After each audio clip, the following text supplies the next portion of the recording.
Like a beacon on a hilltop, Tahlequah breezes furled the black and gold. The herd is already off to their best start in a decade. And for the finale of Day 2 at the Sequoyah Invitational, the Buffaloes have the chance to start a season 4-0 for the first time in at least 20 years. If they can achieve that feat, they will also be playing for a title tomorrow night. Can they get it done and make a little history in the process? We're about to find out. Hello and welcome to the place where they play in Tahlequah, Oklahoma. I'm your voice of the Buffaloes, Brandon Green, alongside Nate Brown, and you're tuned into the Buffalo pregame show here on KNED, 1150 AM, 98.3 FM on the KNED app, as well as at McAllisterRadio.com on the KNED tab.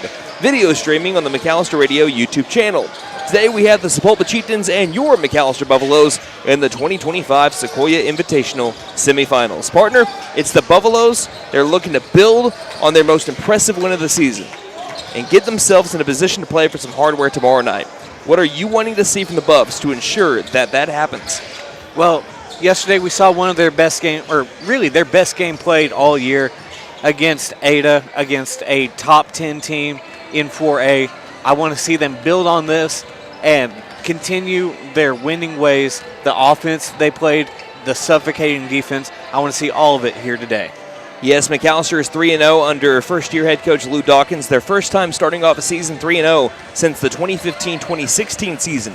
If McAlester were to go 4-0, winning tonight and playing for a Sequoyah Invitational Championship tomorrow, it will be the first 4-0 start to a season in at least 20 years. You have to go back before Max Preps to find a time where they went 4-0 because there's no recorded history that we can find where they started off a season 4-0 anywhere else. So even in the year that they went to the state tournament, back in I believe 05-06, they didn't start off that season 4-0. It was 3-1. Right. I believe they lost to Broken Bow. No, they beat Broken Bow to go to 3-1. I can't remember who the loss was. Continue on. Either way, to be able to get to 3-0 with their best start in 10 seasons, they had to beat Ada, as Nate mentioned, and beat Ada they did. POTAC 74-55 was the final score of the first round. The first of two times McAlester will play the Cougars this season. After trailing 18-15 after one, McAlester scored 21 to Ada's 8 in the second quarter and outscored Ada 59-37 in quarters 2 through 4. That now makes it 3 consecutive Sequoyah Invitational games going back to last year that McAlester trailed in the first quarter and then dominated in quarters 2 through 4. McAlester shot 8% better from the field, 31% better from 3. Furthermore, they forced 16 turnovers to just 11 themselves and had 11 steals. Both teams had 15 free throws attempted. McAlester made 13, Ada just 7. Ada also had 30 rebounds to 29 for McAlester, with the difference being an offensive rebound. Some big-time players in that game. Well, let's start off once again with Rodney Washington. He had 24 points on 53% shooting, and he was having his own little dunk contest here underneath the roof of the place where they play. Also had 5 steals in that game with 5 boards. Davian Pouncil had a great first half, slowed down a little bit in the second half, but he also didn't have to play as much in the second half with the lead that McAlester built up. He had 22 points, 4 shy of a career high on 69% shooting. He was a double-double machine yesterday, had 12 rebounds as well. And also for Brandon Smith, 12 points on 42% shooting, and he found his three-point shot. We'll talk about that later, possibly with our players to watch for the McAlester Buffaloes. Now let's look at the Sapulpa Chieftains, a team that beat McAlester last year, the only game that McAlester, or the only team that McAlester has lost to in the Sequoyah Invitational in the last 2 years. They lost in the opening round to the Chieftains last year. 70-60 was that score, in which McAlester had 24 turnovers to Sapulpa's 14. Other than that, Sapulpa only shot 3% better.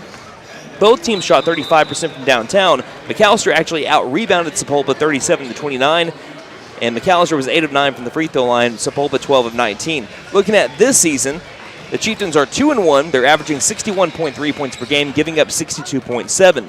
McAlester, they are looking at a new coach here for Sapulpa, because it's Chris Wallace. Jordan Nagel, we've now seen him coach for at least 2 different teams. This will be his 3rd that we've seen him coach for. He took the Bigsby head coaching job for the boys. Again, he was at Bishop Kelly, went to Sapulpa, and now over at Bigsby. So it's also been kind of cool to see him progress a little bit personally for himself. As for the Chieftains, they were last year's Sequoyah Invitational champions. Yes. So McAlester has a chance not to just avenge last year's loss, but also take down the reigning champ tonight over in Tahlequah. They also are 4th in the Lincoln Christian Tournament and 6th place in the Rogers Invitational. They lost to Union in regionals 81-46. Now, we talked about Jordan Nagel. How about head coach Chris Wallace. Wallace was previously an assistant for Broken Bow boys basketball, so he's familiar with McAlester. Broken Arrow, thank you. And also ORU sorry, women's. That's my bad. And ORU women, so he's also had coaching experience at the collegiate level. He was also a starting guard, get this, for Tulsa. Yeah. So some fun facts about the Sapulpa Chieftains. Now let's look at some players to watch for the McAlester Buffaloes. Nate? That's right. First up has to be Rodney Washington. He had a phenomenal game yesterday against the Cougars, scoring 24 points and putting up 5 steals. More importantly, he was able to get back into rhythm from 3, making 67% from the 3-point range. We'll need to see a similar type of performance today against the Chieftains. Next, I've got to go with the player who had the best overall game against Ada, and that was Davian Pouncil. The junior was nearly unstoppable, putting up a 22-point double-double, also bringing down 12 rebounds, all while being a menace on the defensive side.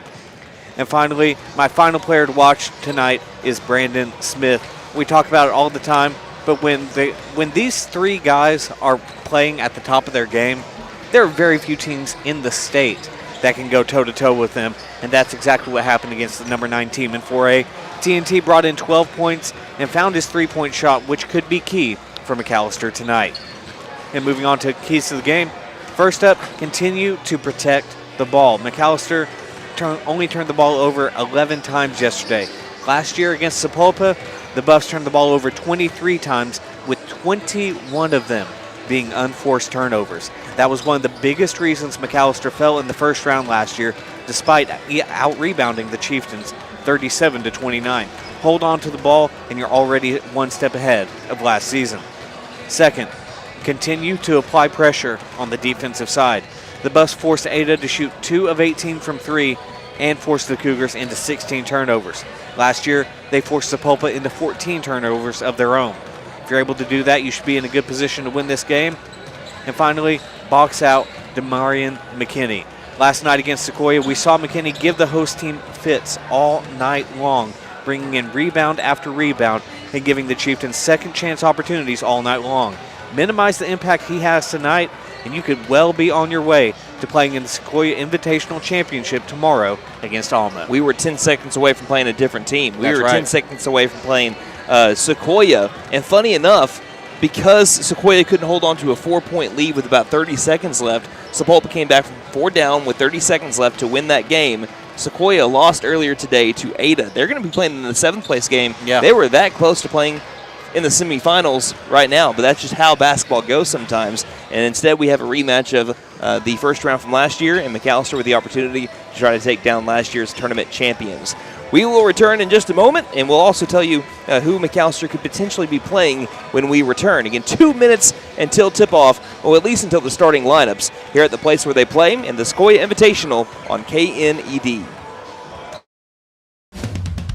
Let's suppose you had a traffic accident. What do you do next? Yes, calling 911 might be a good idea. You'll also want to call your insurance agent. You know all that, but who would you call for repairs? Making that decision in advance is always wise. Ask friends and acquaintances. The name Buck Wilson is sure to come up time and again. They have the expertise, the equipment, and use only the best replacement parts. Buck Wilson Frame and Body Shop, 103 East Oklahoma in McAlester.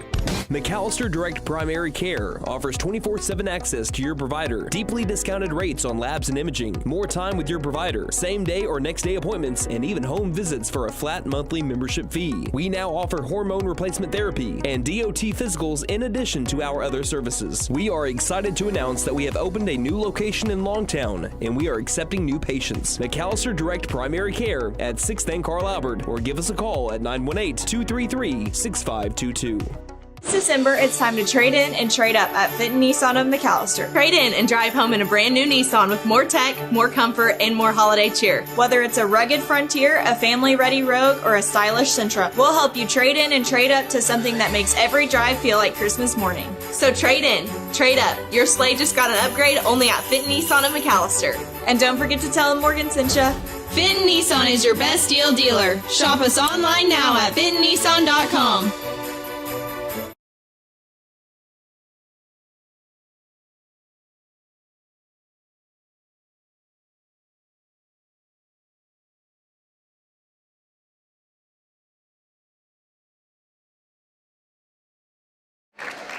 Welcome back to the final game of Day 2 of the 2025 Sequoyah Invitational at the place where they play, Sequoyah High School in Tahlequah, Oklahoma. Let's look at our starting lineups. The visiting team on the scoreboard, the Sapulpa Chieftains, led by first-year head coach Chris Wallace, and they're wearing their road black uniforms with white numerals on the front and back and blue Sapulpa across the chest. Starting lineup looks like this. For the 2-1 Chieftains, number 0, Gunnar Goodnight. Number 1, Jace Parker. Number 2, Bryce Curran. Number 5, Tyler Morgan. And number 10, Landon Barber. Now for the McAlester Buffaloes, 3-0 for the first time in a decade, led by first-year head coach Lou Dawkins. Starting number 1, Devion Bickham. Number 2, Brandon Smith. Number 3, Rodney Washington. Number 5, Davian Pouncil. And number 24, Caven Hill. We're about to have tip-off. That's brought to you by T&W Tire McAlester. Say hi to Gail and Doug. See their technicians for brakes, suspensions, and alignments, along with 24-hour road service. They carry Goodyear, Michelin, and other brands to fit your budget. 918-426-6571. Let us know where you're watching or listening from tonight. Thank you for staying up late with us, and hopefully we're staying up late tomorrow as well, as McAllister's trying to punch their ticket to the Sequoyah Invitational Championship and also start off 4-0 in a season for the first time in at least 20 years. Brandon Green alongside Nate Brown. Nate, any final thoughts before we get started here? Well, this is a very exciting game. Like we said, a rematch of last year's first round, and not a bad matchup to go to a championship game today.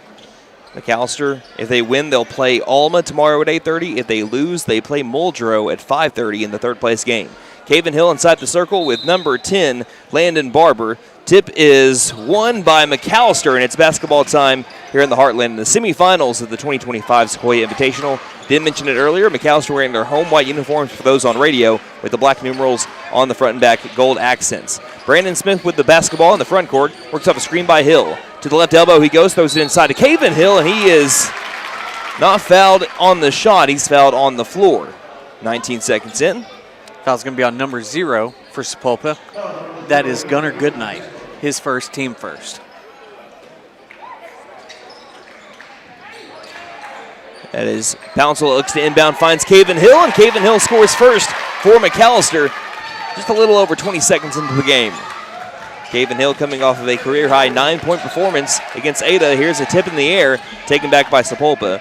Lobbed over the right wing, quick swing past far corner. Curran begins his dribble along the perimeter from the corner over to the right wing. Pass back to the circle to Goodnight. Goodnight passing back to Curran. Curran looking inside the perimeter, nothing's there. They're double-teaming number 1, Jace Parker at the time. Now Parker does get the ball. He's double-teamed, splits the defenders, throws up a wild prayer, rebounded by Brandon Smith on the air ball. Ahead to Rodney Washington, left front court, left wing to Pouncil. Pouncil creates separation, has to now take it back. Cross-court pass near corner to Smith. Smith backpedals in on up, guarded by Goodnight. Minute 6 into the first quarter. Buffaloes lead by 2. Pouncil with the ball, left wing. Getting plenty of separation here. Looks like a 3-2 zone. Driving in, Pouncil, mid-range jumper, spin-around jump shot, misses. And Morgan will have the board, and the Sapulpa Chieftains moving the other way. Goodnight. Bounce pass, left wing to Curran. Curran loosely double-teamed by Smith and Washington. Ball to the top of the key. Driving in, low post, tough 2, won't go. Offensive board, put back, airballed. Ball's in the corner, taken by Pouncil, throwing ahead to Smith. Smith one-on-one towards the rack. Smith, left-handed layup is good. 4-0 McAlester leads Sapulpa, 6:12 left in the first. Tough 2 for number 2. And that's exactly what you want to see McAlester, forcing the rebound and then getting out in transition and converting the quick transition opportunity. Current angle right. Guarded by Devion Bickham. Looks like McAlester could be running a little bit of a 2-3 zone here. Near corner, Morgan, cross-court pass to the far corner. Pump and drive, baseline. Tough 2 from behind the backboard, lands on top of the backboard, and it will be McAlester basketball. 5:49 remaining in the first quarter. Buffaloes leading early 4-0. And our substitution, we saw him really work against Sequoyah and play really well. That was Demarion McKinney, someone that Nate highlighted in the pregame show. And what did you see from McKinney that made him tough to guard for Sequoyah? Well, he was using his size and strength to get offensive rebounds and get those second chance opportunities and convert them. Left wing so far, Washington scoreless. Pass it down to the low post to Bickham. Bickham, hook shot in the paint, nothing but net. McAlester with a 6-0 start to this one. 5:31 left in the first. Devion Bickham just 3 points against, that was 4 points against Ada. Gets his first 2 points here. Left wing three to get on the stat sheet, and draining it is Gunnar Goodnight to cut the lead in half. 6-3. Timeout called by Coach Chris Wallace of Sapulpa. We'll take it with him. 5:18 remaining in the first on KNED. Since 1952, W.E. Alford Propane has been your source for propane and petroleum products, both residential and commercial. W.E. Alford Propane serves eastern and southeastern Oklahoma with locations in the Eufaula area, McAlester, Shakota, Wilburton, Hartshorn, and Muskogee, just to name a few. If you need propane or petroleum products, there's only one number to call, 918-423-3121. Call today. W.E. Alford Propane, serving the area for 70 years. Welcome back to the 2025 Sequoyah Invitational Semifinals. Up here in Cherokee County, I'm Brandon Green alongside Nate Brown. 5:18 left in the first after a Gunnar Goodnight 3. The lead has been cut in half for the McAlester Buffaloes, 6-3 our score. All 6 points have been split between 3 different players right now for McAlester. Pounce will bounce past far corner. Hill with the ball to Rodney. Rodney trigger 3 from the left wing. Won't go, but there's a foul called on the shot, and Rodney will go to the free throw line. Looked like to be on the follow-through here. And fouls on number 10, Landon Barber, his first, team second. And he'll go to the line for 3 shots. This trip to the charity stripe brought to you by Big V Feed Center. For your animals' needs, plus winter feed booking prices, call 918-426-1951. First free throw for Rodney is good after it takes a Buffalo bounce off that front iron. McAlester now leads by 2 possessions again.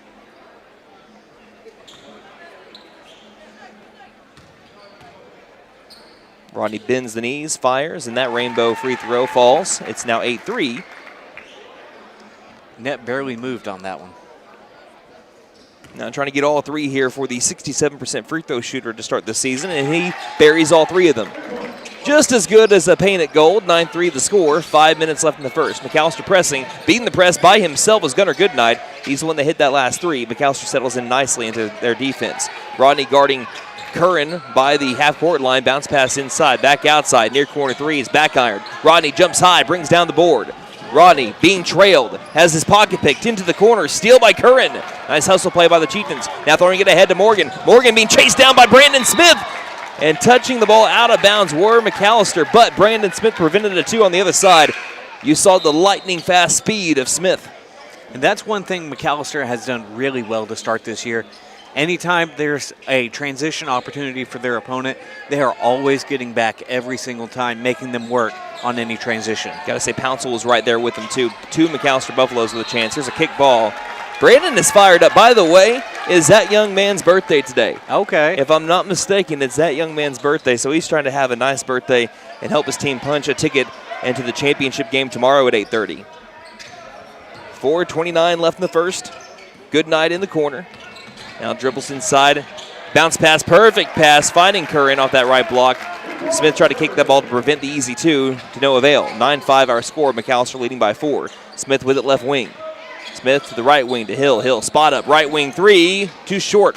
Washington's got the offensive rebound. Underneath the basket he goes, can't get it to go. Gets his next rebound, and then after number 22, Dalen Williams grabbed the rebound. He couldn't walk the tightrope along the baseline. He steps out of bounds, so McAlester gets, a 4th chance at points here? I believe so.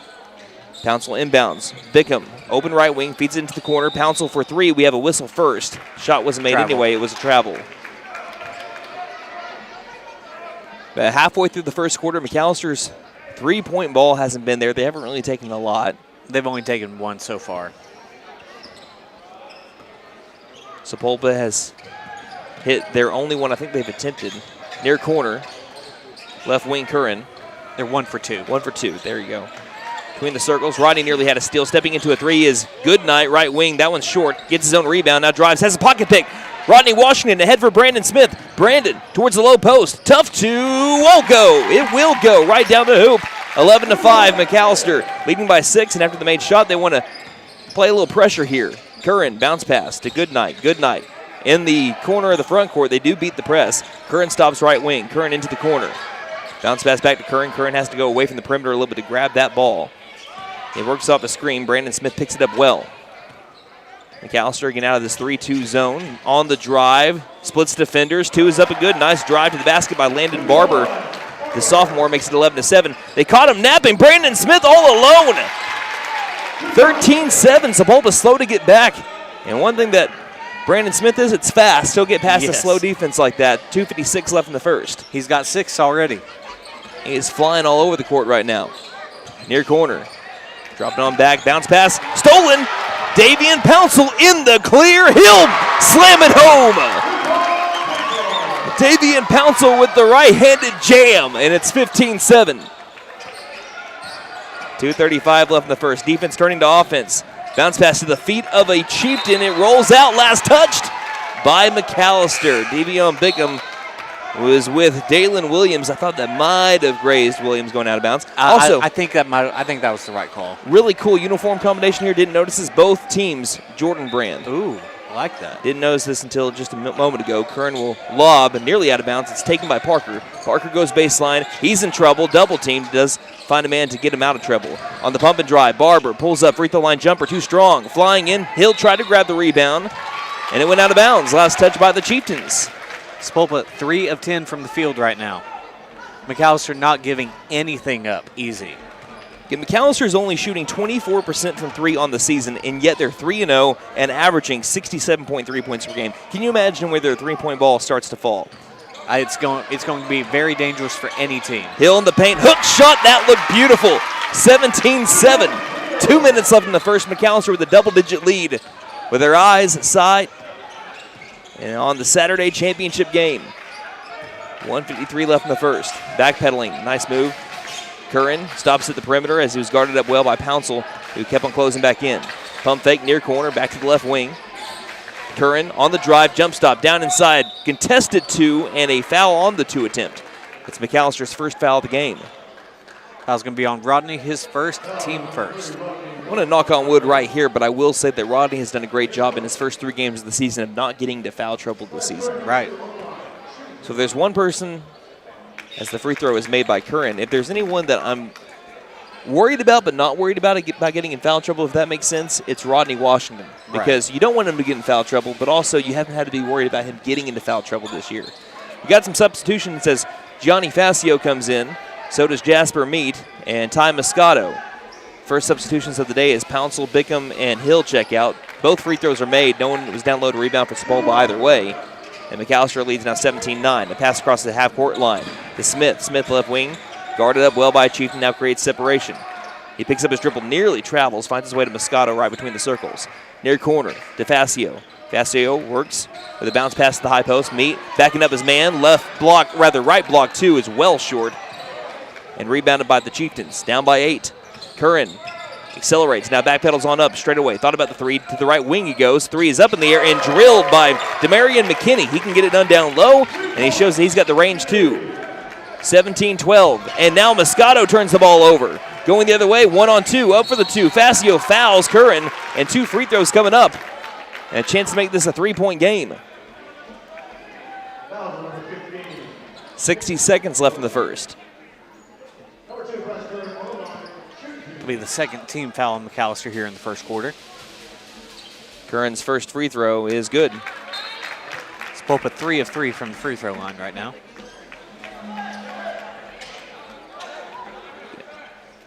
As soon as the substitutions happen, the Chieftains have gone on a 6-0 run, but also Coach Dawkins trying to balance his minutes right now. 17-14, a 7-0 run. Quickly, too. It happened in about a minute. And Sapulpa pressing. McAlester beats the press into the corner. Moscato open corner 3 is a foul called, and it's an offensive foul. It's on Jasper Meat. And the struggles continue here over the last 45 seconds or so for McAllister's offense. You've got to find something right now. Sapulpa with the chance from being down by 10, all of a sudden with a chance to tie it up. Case Patton getting ready to check in for McAlester, and so is Jacoby Boyd. Parker walks it across and hands the ball off to McKinney. McKinney driving left side, guarded by Fascio. 2 up, 2 strong, offensive board, rebound. Missed a shot on the putback. Brandon Smith's got the board, being trailed from behind. Brandon stops, left wing, settles into a 3. It's short. Ball's hit around and taken by a Chieftain right along the baseline. Kyron Spencer Friday had that rebound, and now we have a foul going the other way. That's going to be on Brandon Smith. That is his first team fourth all of a sudden. Yeah, McAlester had no fouls with 2 minutes left in the first. Have collected 4 quick fouls. The good news is it's all on a different player. Now Brandon and Rodney both come out, and on the floor, not a single starter for McAlester. It's Moscato, Patton, that is Meat, Boyd, and Facio for the final 20 seconds. Right wing top of the key, going inside. Free throw line runner won't go. Tipped in the air. Offensive rebound by the man that shot the ball, Parker. Back to the free throw line. Jumper is up and rolls in. And it's a 1-point game with 6 seconds left in the first. Patton's got the ball. 4 seconds, 3 seconds, 2 seconds. Near corner 3 at the buzzer. Short. And McAlester, although they led by 10 at one point, Sapulpa goes on a 9-0 run in the final 2 minutes to close the distance to 1. We'll take a 60-second break and return. You're listening to McAlester Basketball on KNED. Game day is more than just sports. It's about community. That's why the Bank NA is proud to support our hometown team. Just like our athletes, we're rooted right here, working hard for every win. When you bank local with a Bank NA, your money stays local, fueling small businesses, helping families buy homes, and building a stronger community. So whether it's on the court, the field, or in your financial future, we're in this together. The Bank NA. Strong, secure, and ready to loan. Member FDIC, Equal Housing Lender. Stipe Law Firm, your first call when the unthinkable strikes for over 80 years. We focus on wrongful death, personal injury, truck and oil field accidents, insurance bad faith, probate, end-of-life preparation, and Social Security disability claims. We are here to advocate for you in all of your legal needs. We are a full-service law firm with over a century of experience representing Oklahomans across the state, professionally and discreetly. We win our cases in courtrooms, not on social media. Call today, 918-423-0421, or go online to stipelaw.com.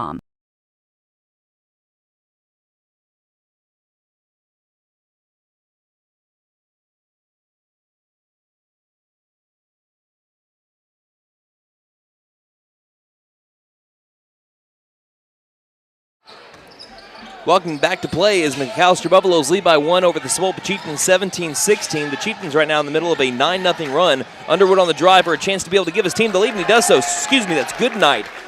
And it's a 11-0 run for Sapulpa.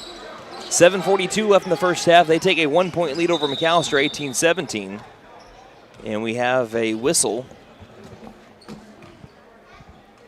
Trying to hear what might be the issue. Do we have a flashlight? Someone had a flashlight on their phone, and it was affecting people on the floor. So that's what the official called time for, was to tell someone to turn off their flashlights. So inbound to Patton. McAlester down by 1, trying to end a 11-0 run here by the Chieftains. Pass inside to Meade. It's tipped loose. Straight to Moscato. Moscato on the drive. Floaters in the air. Airballed. Way too strong. Rebounded by Watson, and the woes continue. 7:23 left in the half. Parker inside the perimeter on the drive, gets his spot and scores. It's a 13-0 run, and it's a 20-17 game. McAlester 0 of their last 4 from the field. McAlster's about to bring in a whole new 5. Looks like they're starting 5. Down by 3 right now to the Chieftains. Moscato's got the ball angle left. Moscato works around Goodnight. Hands the ball off to Boyd. A minute into the second quarter. Boyd passes to Patton. Patton jab step left side. Patton works off a screen to the top of the key's met, gets into the paint, tries to get it inside, ball comes loose, taken by a Chieftain, bouncing on the deck and taken now by Braden Pelkey. Trying to make it at least a 15-0 run here are the Chieftains. Going back to the first quarter, 20-17. Left wing Goodnight. Passes angle right to Watson, into the corner. Wide open threes, drained. 16-0 run, 23-17. McAllister's gone from leading by 10 to down by 6. Patton trying to drive to the low post, stops. A man hits the deck hard, and Patton scores. I don't think there was that much contact, but you could hear the contact. Pelkey to the hardwood, but that finally ends a 16-0 run. McAlester down by 4. Low post, blocked shot by Boyd. Although he got the block shot, he'll have to take a seat for a little bit just because McAlester wants to bring in the starting 5 right now. Boyd, his second block shot of the year. That was an emphatic block also. 6:05 remaining in the half. Sapulpa leading by 4 over McAlester. Inbound far corner. And good night. Offensive foul. I think that's on Landon Barber. Either Barber or Pelkey. It'll be the first. It's on Barber. It'll be the first team foul here in the second quarter. 6 minutes left in the second quarter. McAlester is down by 4. Near corner, Pouncil. Dribbles on back, passes to Smith on the edge of the circle. Smith looks inside. The high post getting a screen is Hill. Passing back to Hill. Hill low post. Had it swiped away and traveling because he hopped on his right foot was Rylan Watson, but he played the ball perfectly. Just once he got the steal, he played hopscotch. Can't do that. 5:44 left in the half. McAlester 4-point deficit. Pouncil looks. No one's open. Gets it to Hill, far corner. Hill takes a long 2 after 1 dribble, leaves it short. That's a bad shot there. It'll be rebounded by the Chieftains. 5:35 left in the half. Taking it down the floor, Curran quickly into the baseline. 2-pointer up by Pelkey. Hits it off the back iron. Rebounded by Washington. Washington ahead to Hill. Hill wasn't ready for it. Hill does gather it back. Top of the key. To the near corner. Quick pass right wing. That is Bickham for 3. He misses. Offensive rebound by Rodney Washington. The ball got hit loose. And it'll stay with McAlester. Good ball movement. Just didn't have the made shot at the end of it. But a second chance at points here for McAlester. 5:16 left in the half. And that's a look you want Bickham to take. Absolutely. 100%. I know that Bickham is still looking for his first made 3 of the year, but he's got that potential to really be an outside shooter, too. He's always shown that. Yes. When we've seen him since his freshman year, he's shown that. Pouncil looks, lobs it on out over to Smith in the right front court. 5:13 left in the half. To the left wing, Pouncil inside to Bickham. Bickham got pushed hard, no whistle. Ball's on the deck, taken by Pouncil, trying to charge towards the rim, and he travels. What are we doing? There should have been about 4 fouls called on that. And by either McAlester or yes, by Sapulpa, but the first one, it looked like Pouncil was tackled. I thought the one thing that we shouldn't call there is a travel. Yeah. Like, I get it if you're allowing contact, but at some point there has to be a foul call. There were 3 different bodies on the ground at one point, and 2 of them fell before that travel. 5:07 left in the half, and Sapulpa's up by 4, 23-19. Like Monsters, Inc. We got a 23-19 right wing. Pass inside, wildly towards the basket. Looks like he might have traveled, but they count that as a bucket and one. Thought he might have taken an extra step as he ran into a Buffalo. Foul's going to be on Brandon Smith. That's his second, team first at the second quarter. And trying to complete the 3-point play is one of my favorite names. I think I remember from last year, Kyron Spencer Friday. Of course, you knew he was going to play well. What day of the week is it? Trying to complete the 3-point play. Big bend in the knees. Free throw is up and good, and it's a McAlester 7-point deficit. Since they went up 17-7, they've been outscored 19-2. 4:49 left in the half. Smith about 10 feet from the 3-point line in the front court left side, dribbles it straight away. Pass left side to Pouncil. Pouncil looks inside. Right-handed dribble, lobs it to Smith, low post. Smith backs it on up into the corner. Smith to Pouncil, straight away. Pouncil back to Smith. Angle right 3, looks good, but it's back ironed. Offensive rebound, Bickham. Bickham quickly puts it back up. He misses the shot. Offensive rebound by Hill. They're calling a foul on the floor, and it's on Sapulpa. Foul's going to be on number 23. That's Rylan Watson. That'll be his first, team second in the second quarter. All right, now McAlester can't buy a bucket. That lid's on the bucket like it was against Durant. I don't want to talk about that game anymore. Pouncil inbounds, Washington near corner. Washington still scoreless, trying to change that here with a corner 3, and he does so. Paint it gold. Take that back. He made those 3 free throws earlier, but that's his first made shot from the field today. 26-22. I figured that's going to change here pretty soon. He'll get going in a little while. He's been McAlster's leading scorer in every game this year thus far. Far corner, good night. The top of the key to Curran. Curran quick pass left wing. Throwing it low post. Back outside, straight away, good night. Got a man to jump into the paint. Wild circus shot, left it short. Bickham with the rebound. Bickham trying to get out of 2 defenders. And looks like it's a foul called here. Foul number 3 on Sapulpa in the second quarter. Sorry, go ahead. I was going to say it's on good night. That's his second personal. Couldn't remember if that was good night's first or second. Yeah. I think he had the first foul of the game. Smith calling out the play to the rest of his teammates. Right wing, Washington.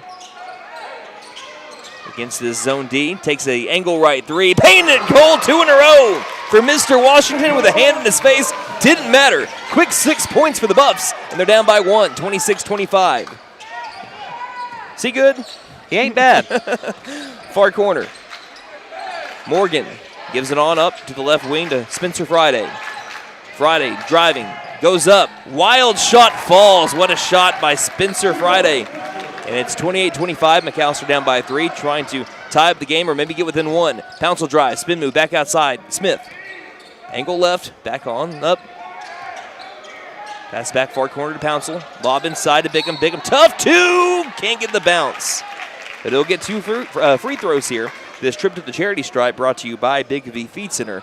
For your animals' needs plus winter feed booking prices, call 918-426-1951. Bickham on the season, 3 of 6 from the charity stripe. His first free throw since, I believe, Durant. He made the first one. 2-point game. Coach Dawkins coaching up Washington and Smith on the other side, while Hill and Pouncil are down low to rebound should Bickham miss. Second free throw's in the air and short. Pouncil tips it to Bickham. Second chance at points. A chance to tie. Finger roll. Too strong. Flying in Pouncil with the rebound. He can't get it to go. And McAlester just can't make their shots down in the low post thus far. Really struggling with people in the area. Bounce pass other side. Transition offense. Won't go. Missed shot. Put back. Good by Curran. And it's a 4-point lead for Sapulpa. McAlster's had their chances down inside the paint. Just cannot convert with men in their face right now. Far corner. Pouncil works around the perimeter with 2:28 left in the half. To Washington, top of the key.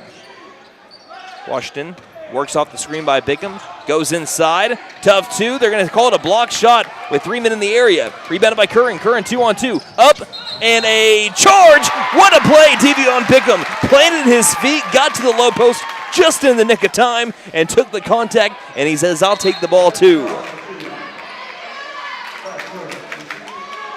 That is foul number 5 also on Sapulpa, so McAlster's in the bonus for the remainder of the half. And since that's an offensive foul, they don't get free throws right there. Every defensive foul since then. But definitely look for McAlester to maybe attack the paint with McAlester obviously being in the bonus now. Right wing, Smith passes to Washington, low post. That right block, turn around, got hit on the arm, no whistle. They're going to call it a block shot here. They pass it. There's also a hit on the arm. Should have been a foul on McAlester. But Sapulpa gets it back, throws it past the intended man, and a wild circus shot goes. What are we doing? Dalen Williams makes it 32-26. McAlester down by 6. Pouncil angle right. Pouncil jab step. Takes the right wing 3. Looks good. It's a little short. And now by the corner, it'll be taken by Curran. Curran starts his dribble, and McAlester down by 6 points. About 90 seconds left in the half. Cross-court pass taken by Washington. Washington ahead to Smith. Smith in the clear, taking it easy like an Eagle song. Right-handed layup, 38-28, rather 32-28. Not that much of a deficit. 1:20 left in the first half. Brandon Smith's got 8 points so far here in the first half. Near corner, Pelkey back outside. Good night, right wing 3. Too strong. Long rebound outside the perimeter, grabbed by Williams. Williams stops angle left, pass the top of the key, swing pass to the far corner to Goodnight. Under a minute left in the first half, McAlester down by 4. On the drive to the near corner, driving baseline. Cutting off the dribble was Brandon Smith. As Williams seemed like he was bent on getting to the low post to make a layup here. Some substitutions coming in for the Chieftains, about 3 of them.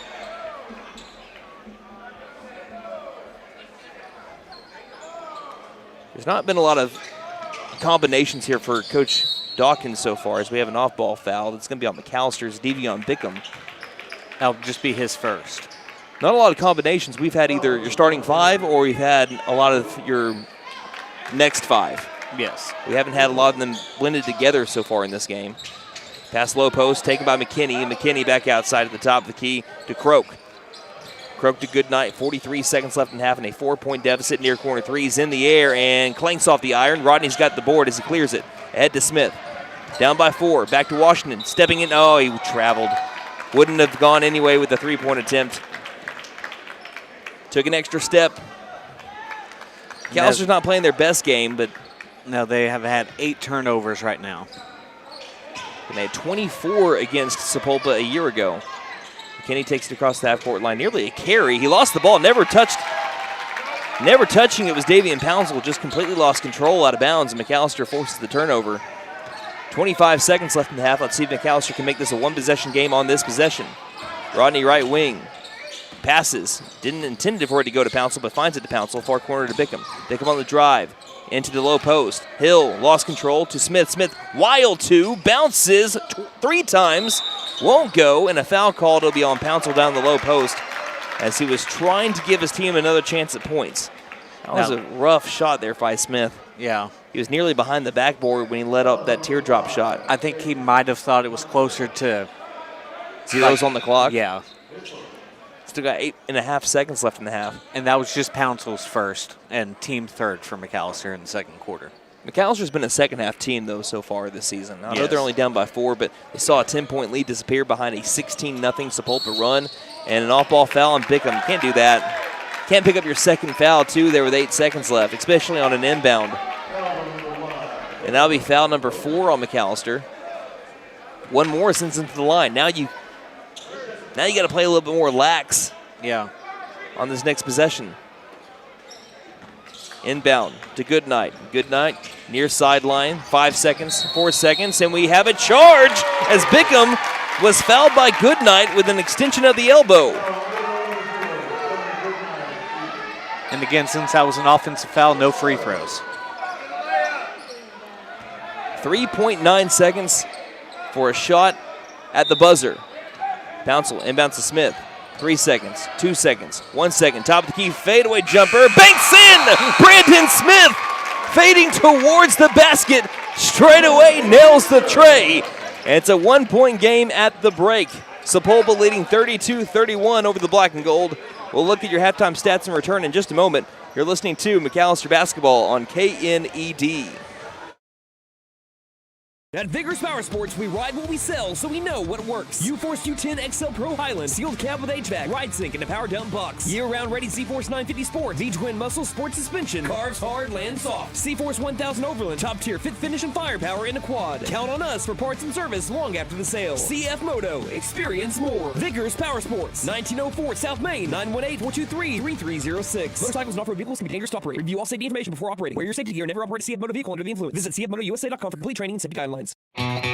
Hey guys, it's Sam from Sam Wampler's Freedom Ford in McAlester and Eufaula. With 2 locations to choose from, we have close to 200 vehicles on the ground and coming in. And with vehicles starting at $29.95, we have something for everyone. And if you need parts or service, we are loading up at both locations to serve you better. Plus, with our mobile service van and our pickup and delivery, we can help you with sales and service no matter where you are. So come see us at Sam Wampler's Freedom Ford in McAlester and Eufaula and let us make it happen for you.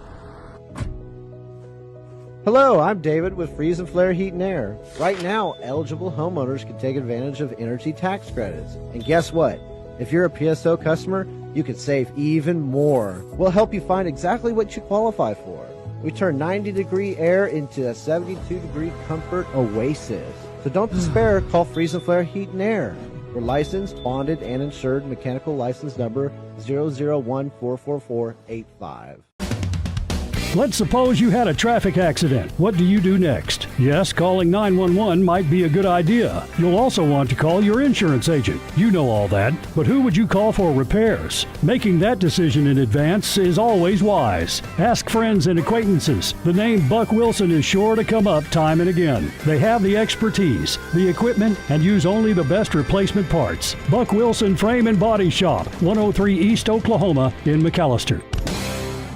McAlester Direct Primary Care offers 24/7 access to your provider, deeply discounted rates on labs and imaging, more time with your provider, same day or next day appointments, and even home visits for a flat monthly membership fee. We now offer hormone replacement therapy and DOT physicals in addition to our other services. We are excited to announce that we have opened a new location in Longtown, and we are accepting new patients. McAlester Direct Primary Care at 6th and Carl Albert, or give us a call at 918-233-6522.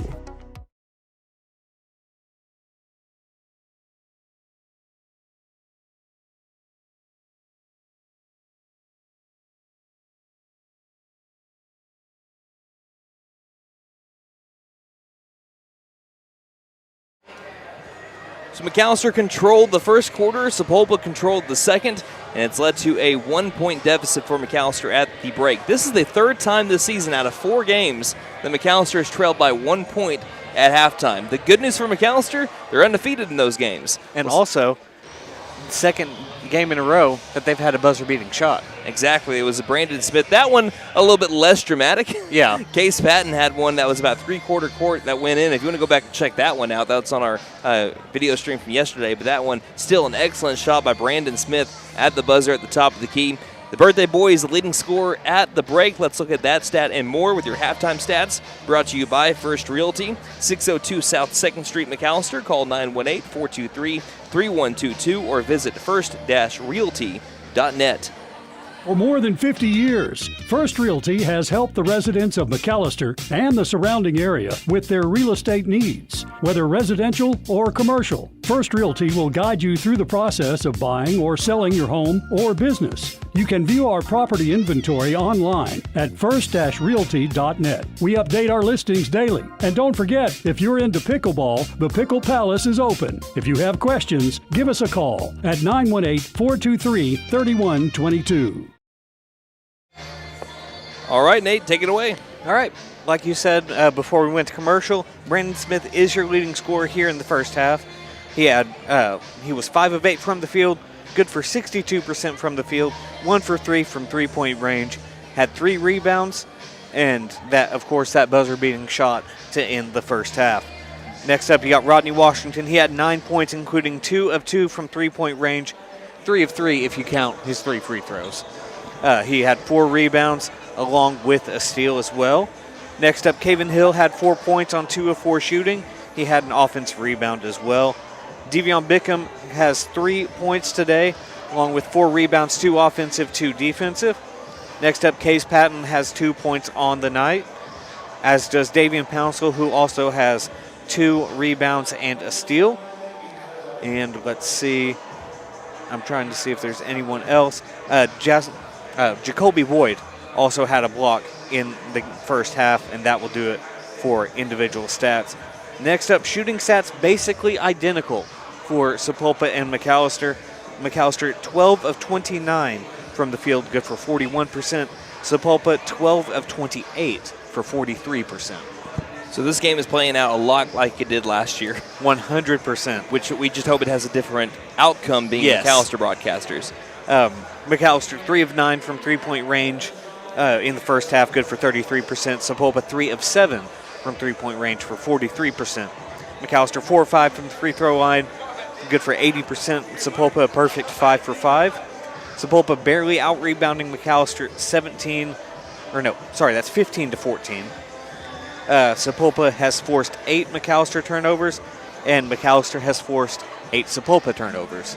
And Sapulpa has 2 blocks, 2 McAllister's 1. So as we look to the second half, McAlester down by 1. Again, a 16-0 run that Sapulpa went on to end the first quarter and begin the second quarter is the reason why McAlester went down by as many as 7 points. They were able to bounce kind of right back, and now it's down to a 1-point deficit. What does McAlester need to do in the second half to overcome a slim 1-point deficit for the third time this season and take home a win? And not only just a win, it'd be their first 4-0 start to a season in at least 20 years. It's probably longer than that. Yeah, it probably is. That's as far back as we can go to find any records. But really, you're doing everything you want to. I mean, you don't want to turn the ball over 8 times in the first half. But really, outside of that, you're playing the game you want to. You're forcing Sapulpa into tough shots. They're just making those tough shots. And at some point, those shots are going to stop falling. And you're getting the shots you want to on the other end. Those aren't falling that you want. And those are going to start falling because they're good looks, just not quite going in right now. And the better looks that they're getting, and yes, I do know that you're still contested. I know that you still have people that are down low in the low post.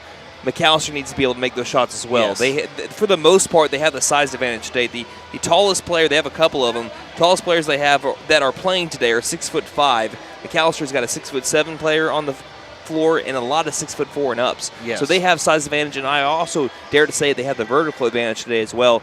They'll need to be able to make those shots inside the paint, and they can start making those shots that they've been missing on even second and third and fourth chance point attempts. Then this one could start to roll in McAllister's favor quickly too. I think that if they just make those type of shots, which Sapulpa, like you mentioned, are making on the other side, it could quickly swing back in McAllister's favor and back to a near 10-point lead, because that's what McAlester had at one point. Right. So we'll see if they can get back to that here in quarters 3 and 4. So again, McAlester, for recapping all the bracket stuff, the McAlester Lady Buffaloes won earlier today, 60-28 for their first win of the season. They'll be taking on Alma tomorrow. Alma, Arkansas tomorrow in the Consolation Championship. Alma also beat Muldrow on the boys' side earlier today. So it's McAlester boys right now trying to make it 2 championship games against Alma tomorrow if they can win. We'll see if the Buffaloes can do so. If they lose this game, they'll be playing at 5:30 in the third-place game against Muldrow tomorrow. So we'll see who ends up going to the championship game here in the next 45 minutes or so. Sapulpa leading 32-31 at the break. We will take a break and return in about 60 seconds here on KNED. This December, it's time to trade in and trade up at Fenton Nissan of McAlester. Trade in and drive home in a brand new Nissan with more tech, more comfort, and more holiday cheer. Whether it's a rugged Frontier, a family-ready Rogue, or a stylish Sentra, we'll help you trade in and trade up to something that makes every drive feel like Christmas morning. So trade in, trade up. Your sleigh just got an upgrade only at Fenton Nissan of McAlester. And don't forget to tell them Morgan sent ya. Fenton Nissan is your best deal dealer. Shop us online now at fentonnissan.com. Since 1952, W.E. Alford Propane has been your source for propane and petroleum products, both residential and commercial. W.E. Alford Propane serves eastern and southeastern Oklahoma, with locations in the Eufaula area, McAlester, Shakota, Wilburton, Hartshorn, and Muskogee, just to name a few. If you need propane or petroleum products, there's only one number to call, 918-423-3121. Call today. W.E. Alford Propane, serving the area for 70 years.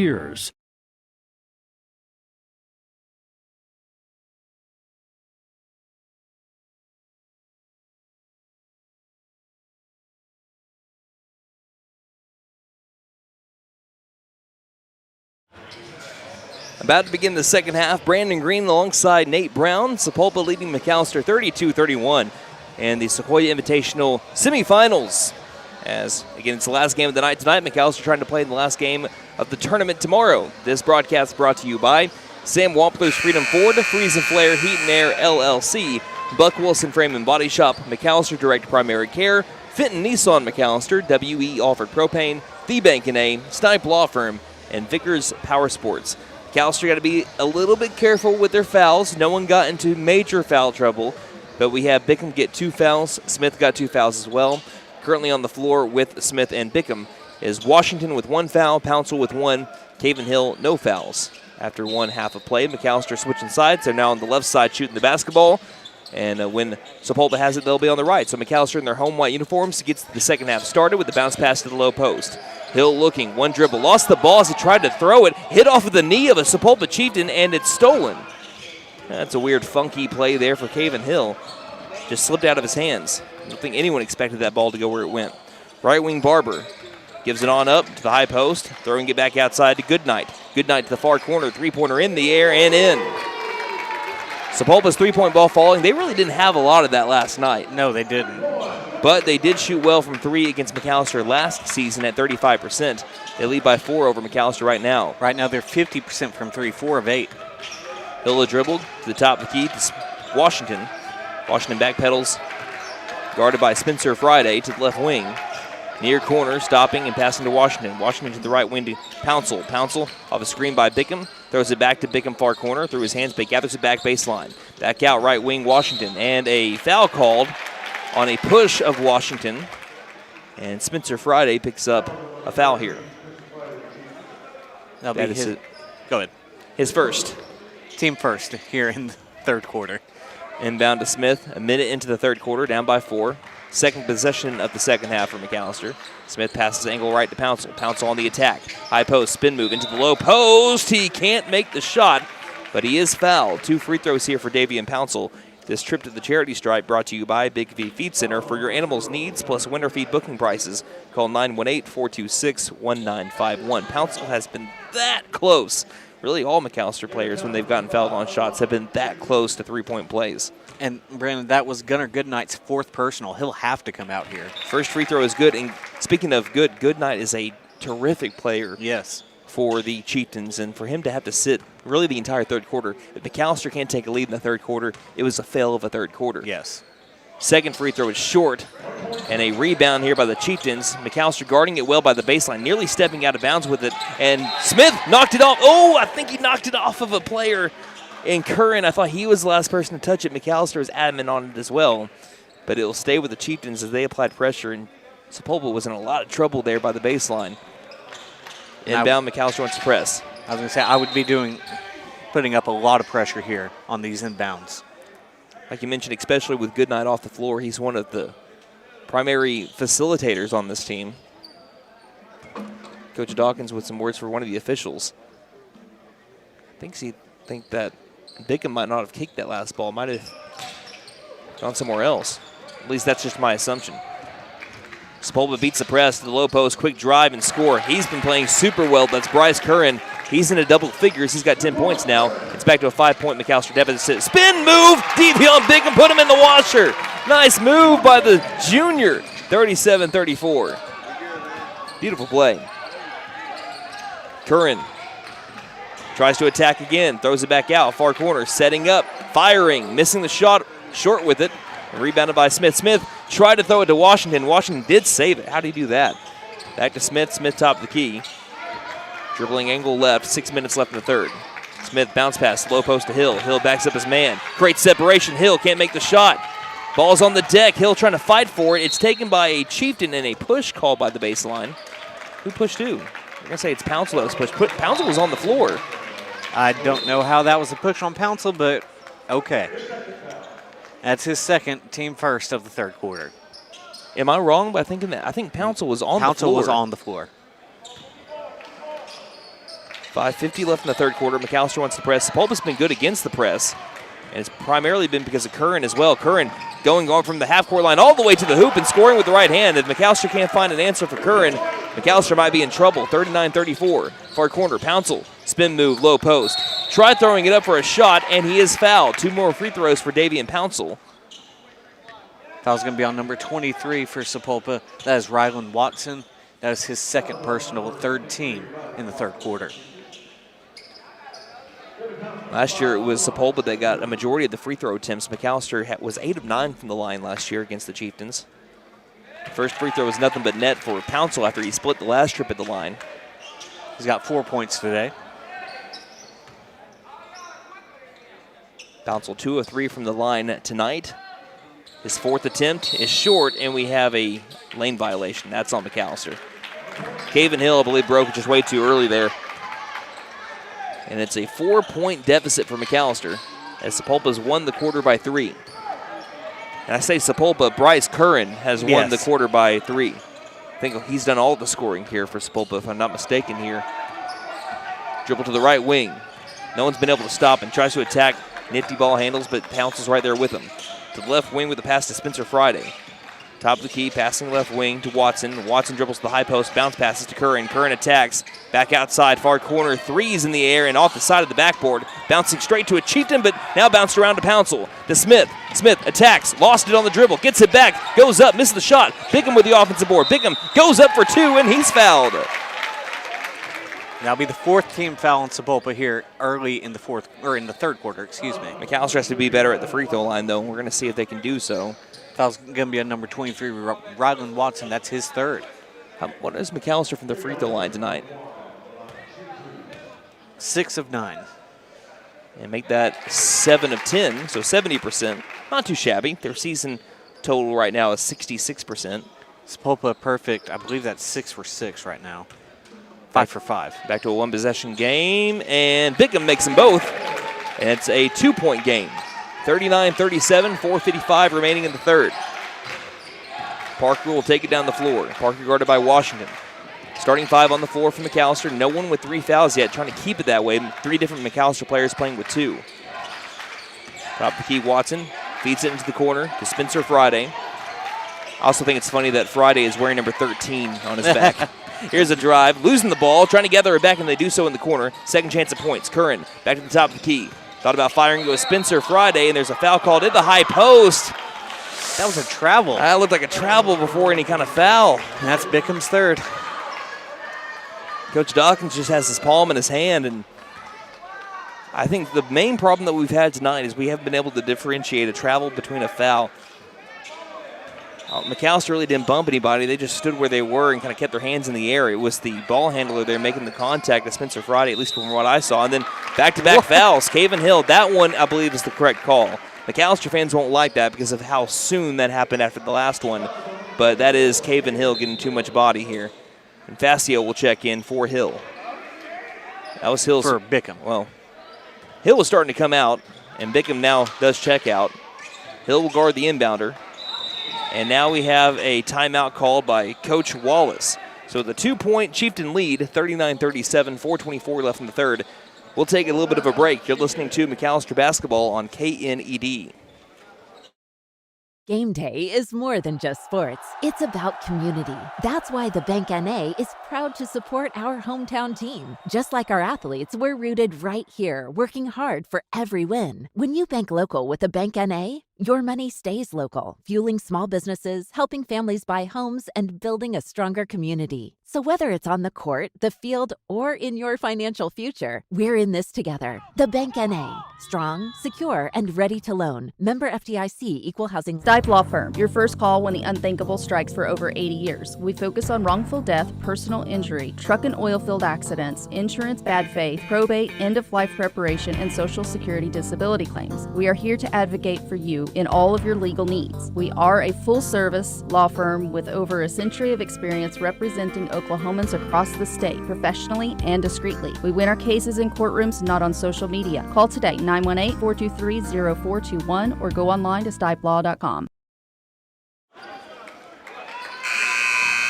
39-37, Sapulpa leading McAlester by 2 after the 16-0 run that Sapulpa went on.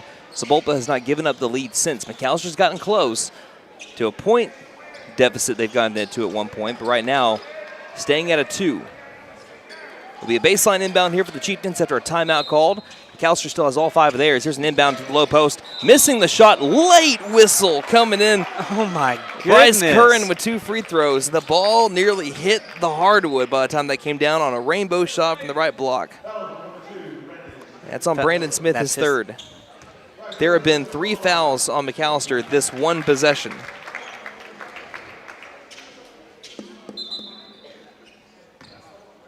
And I'm not sure about 2 out of the 3. And now we're going to give Lou Dawkins a warning. Oh, folks, I want to say something. I'm going to bite my tongue. Second free throw is good as well, 41-37. Case Patton will check in.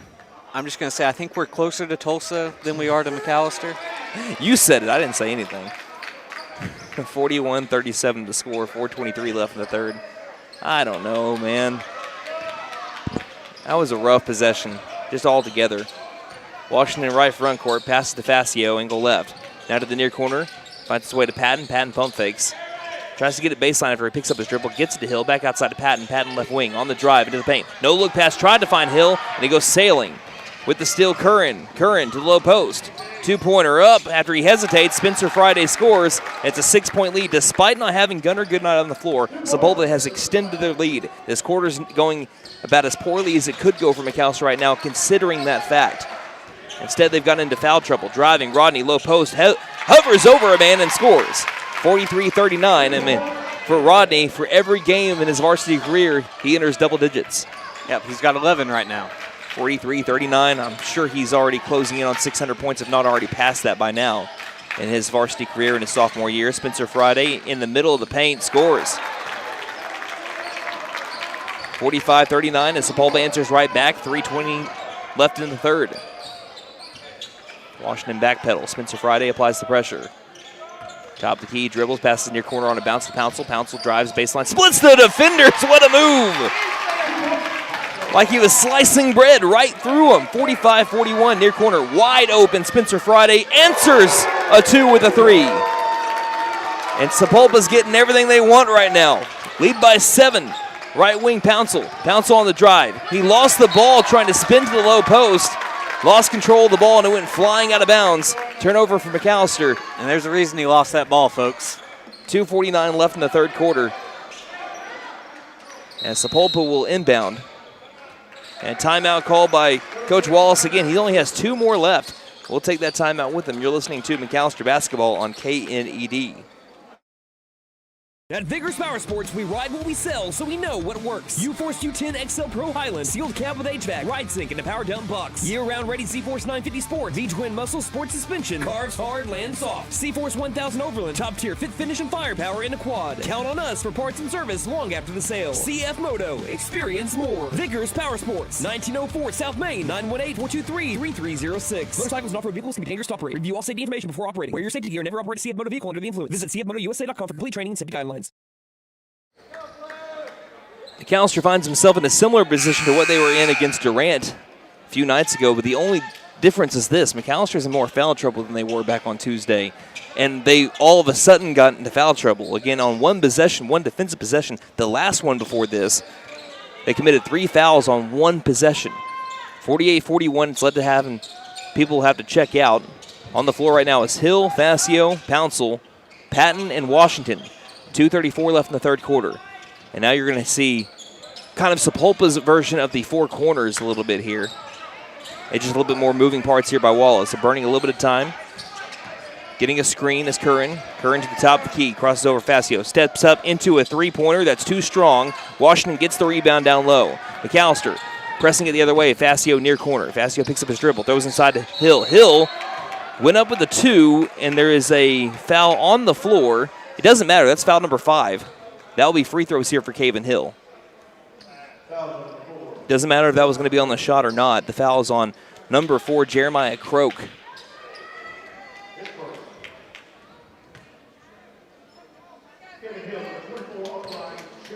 You know, we talk about Curran. Curran has 14 points. We're not really talking about Kyron Spencer Friday. Off the bench, 17 points for the Chieftains. There's a missed free throw by Caven Hill. And if Caven's missing free throws, then you know something's up, because that young man was a near 85% free throw shooter a season ago. That's his first miss of the season from the charity stripe. Second free throw. And he never misses both of them, but he did that time. 48-41, McAllister's seen this game trend the wrong way. Not that they're out of it by any means. As Pouncil says, I'm not out of it at all with the steal. Goes to the rack, fingertip rolls good. 48-43, 5-point deficit. That's how quickly they can turn a game around, just because they're that athletic. Down the near sideline, Barber was fouled at the right wing area by Caven Hill. And that was the right call. He had a hold of his arm. And that will lead to free throws here for the Chieftains, in which they had not missed one yet.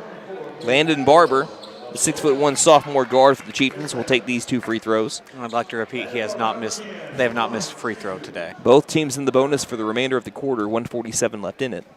First free throw is back ironed. Nate's in his bag tonight, aren't you? I'm trying. Boyd checks in for Hill. Good news for McAlester. Again, still no one has gotten their 3rd foul, I believe, right? Bickham and Smith. Oh, Bickham and Smith both got their 3rd. That's why they had to check out. Second free throw was made. They split the trip at the line. It's a 6-point deficit for McAlester, 49-43. Pouncil drives to the rack. Crazy circus shot won't go. In the low post, there is a foul. Patton, I believe, was jumped on by Barber. Are they calling it on McAlester? How? No. They are. I guess I was about to say it was on Barber, but based on some of the McAlester players' reactions, I think that they thought it was on them at first. But yeah, Barber was the one that kind of grabbed the back of Patton. So Patton gets 2 free throws. That's the 3rd foul on Barber. First free throw by Patton is way off to the right, man. That's Patton's first free throw of the season. McAlester has struggled from the line really all together tonight. I'll get that stat after this free throw. And they miss them both for the 2nd consecutive trip. They're 0 for their last 4 from the free throw line. McAlester is 8 of 15 from the free throw line. Now, McAlester players or fans or anybody can be upset with officiating, but when you're missing your free throws, you don't have anyone to blame, really. 1:23 left in the 3rd. Backpedaling it on up, Barber passes angle right to Spencer Friday with 17 points, the leading scorer for the Chieftains off the bench. He passes to the baseline to Barber. Barber backpedals on him up, man. To the top of the key, now driving in, stopping, free throw line jumper by Goodnight. He's back in the game, and he immediately contributes. 2 points, 51-43. He's up to the near corner. Left wing, Patton. Game high, 8-point deficit for McAlester. Patton jumps to the low post. Wild shot, not even close. Not a shot you want to take. Just too strong. McAlester not being smart with the basketball right now, and McAlester has to make sure they don't foul here either to give Sapulpa immediately 2 more free throws. Washington nearly hurt himself. I think Curran did hurt himself. He's coming up limping, driving in, free throw line. Pass and an excellent look to the low post to Dalen Williams. Makes it 53-43 and a 10-point McAlester deficit. And Curran will check out as he, again, is hurt. Like I said, hopefully it's not that serious, but he was limping there for a little while after that, after Rodney applied pressure to him a little bit. There was no contact that was made. That was what made it a little bit scary there. 22 seconds left in the third, past the far corner, nearly stolen by Goodnight. And right now, if you're McAlester, you need to attack him. And he has 4 fouls. But even I say that with this, he's had 4 fouls all quarter, and McAlester has just gotten worse throughout the quarter. He just recently checked in. Top of the key, Washington on the drive. Washington tried to reverse from his right to his left hand. Did so, did not make the shot, but he was fouled. 2 free throws here for Rodney. This is not where McAllister's losing the game, but this is the reason why they're down by 10 instead of a much closer deficit. First free throw by Rodney is no good. It hung on the left side of the rim and fell off. McAlester has missed their last 5 free throws in a row. He's now 3 of 4.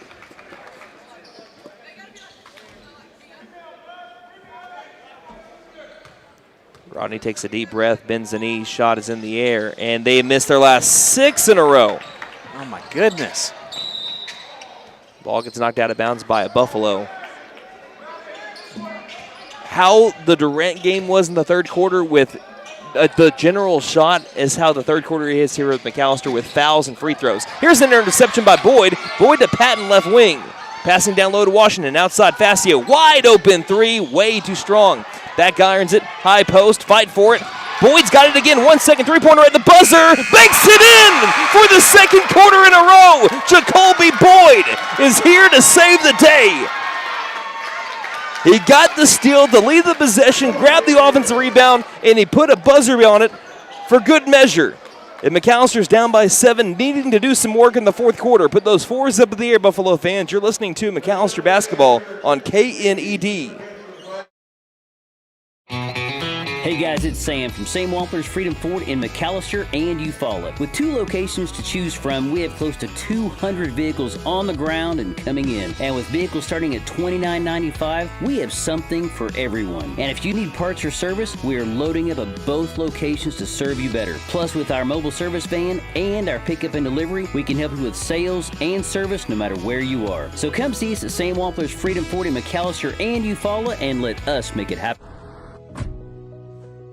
Hello, I'm David with Freeze and Flare Heat and Air. Right now, eligible homeowners can take advantage of energy tax credits. And guess what?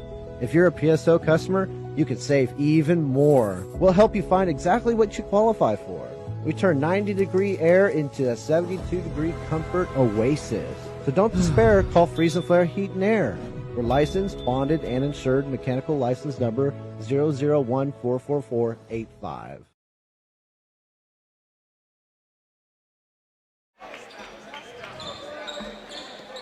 53-46, it's time for McAlester to put up or shut up right now, and Jacoby Boyd, he made sure that he did a job to be able to get his team a chance, and he has been rewarded by Coach Dawkins by starting off the fourth quarter with a new starting 5, with a new 5. Davian Pouncil, Brandon Smith, Rodney Washington, Devion Bickham, and Jacoby Boyd, and we have a foul here. That's his 5th. And Goodnight fouls Brandon Smith on the inbound. Before a second even goes off the clock in the fourth quarter, an off-ball foul on Gunnar Goodnight has fouled him out. Now, without him on the floor in the third quarter, they were still able to extend their lead. That doesn't mean that McAlester is just gravy for the rest of the game, but that's something that goes in their favor. Driving in, Rodney runs over a man. He can't make the shot, but he'll get 2 free throws. Looked like just a little bit slow to set his feet there was Demarion McKinney. And that is already 10 seconds in, the second team foul on Sapulpa here in the fourth quarter. Want to remind everyone that McAlester has missed their last 6 free throws in a row, so that has to change. Rodney's first free throw, it doesn't. They've missed their last 7 in a row. This trip to the free throw line is brought to you by Big V Feed Center. For your animal's needs plus winter feed booking prices, call 918-426-1951. Can we end the streak? Washington's second free throw is good. Thank goodness. After 7 consecutive missed free throws, McAlester makes the 8th, and it's 53-47. McAlester down by 6. 7:45 left in the game, and also great to see Bryce Curran back into the game. He came up limping at a time in the third quarter, but he's back on the floor. Off the screen, works his way to the edge of the circle. Boyd picks him on up. Far sideline. Now Spencer Friday, the team leader in points right now, off the bench. Hands the ball off to McKinney. McKinney left-handed feed to the corner. Driving in, passing back out to Friday. Friday into the corner to Pelkey. Pelkey going baseline, feeding near corner. Now driving back in, leaving it up, leaving it short, and a blocking foul down the low post, and Bickham is kind of hurt. I think he's going to be okay. He might just need a second to collect himself. As his 4th. It'll be interesting to see if Dawkins rolls with Bickham right here. 2 free throws for Dalen Williams. First free throw back ironed. Jace Parker will check in. He's coming in for Pelkey. So Coach Wallace has to navigate not having Gunnar Goodnight for the remainder of the game. Foul trouble for McAlester. Smith with 3 and Bickham with 4. Second free throw. Wait, what? Why is he getting an extra one? They call a lane violation on the first It might have one? been a lane violation on the first. It didn't matter. He missed them both. So here comes the second free throw. I guess in this case a third. He does make the third or second in this instance. 54-47. And Bickham throws it straight to Curran. Curran goes up at the 2, and fouling out is Bickham. That cannot That can't happen. Bickham runs straight off onto the floor, off to the bench because he knows that's his 5th.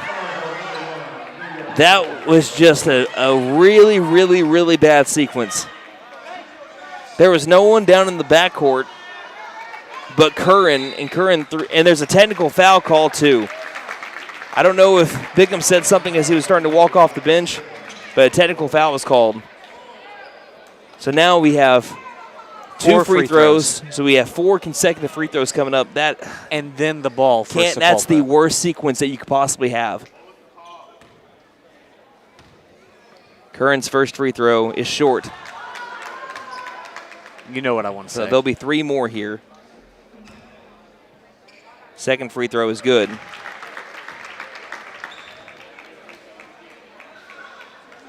Have you ever seen 4 free throws in a row? Third free throw, no good.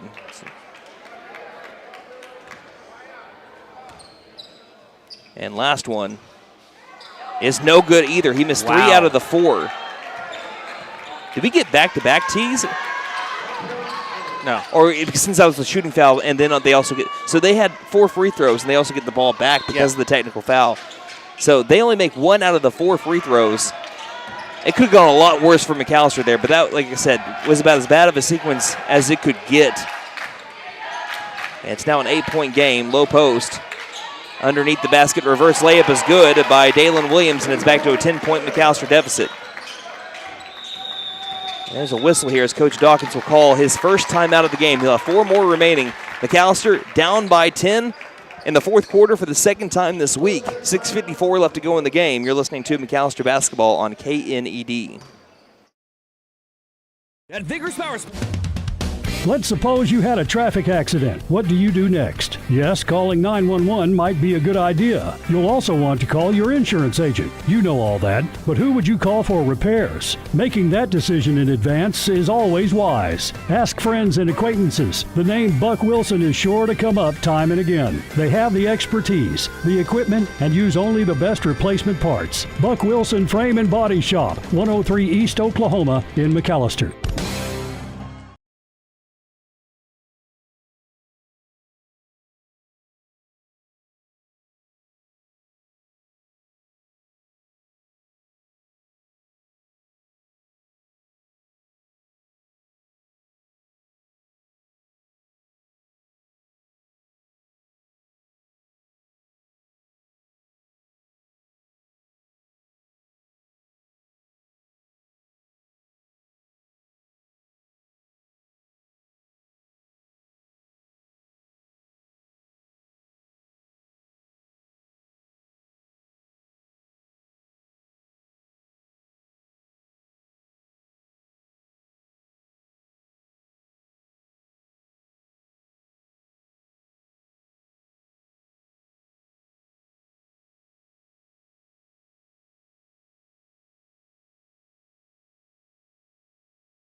Shout out to DJ. He let us know that we were still muted. That was on me. 5:27 left in the game. There is a steal. Caven Hill with the steal. Ahead to Rodney. Rodney couldn't ever handle the ball, but Boyd picks it up. Boyd in the paint. 2 is up and can't get the bounce. Offensive rebound. Hill is fouled on his way up. So Caven Hill with free throws on the way. That'll be the third team foul on Sapulpa here in the third quarter. Foul's going to be on number 22, Dagan Williams, his second. Hill 0 of 2 from the free throw line tonight. Was 5 of 5 before tonight. First free throw is good. Back to a single-digit deficit, 59-48. Again, McAlester can erase a 10-point deficit quickly. Sapulpa did the same thing. Oh, sorry. We were down by 12 earlier. Now we're down by 11. So this is to make it a 10-point game. And he makes it happen, 59-49. Jasper Meat checks in for Caven Hill.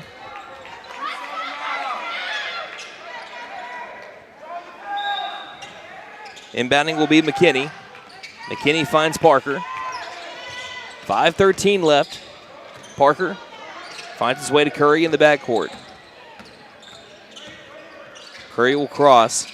Passing near sideline to Williams. Williams splits defenders to the high post. Back outside. Left wing 3 is up, and it's good.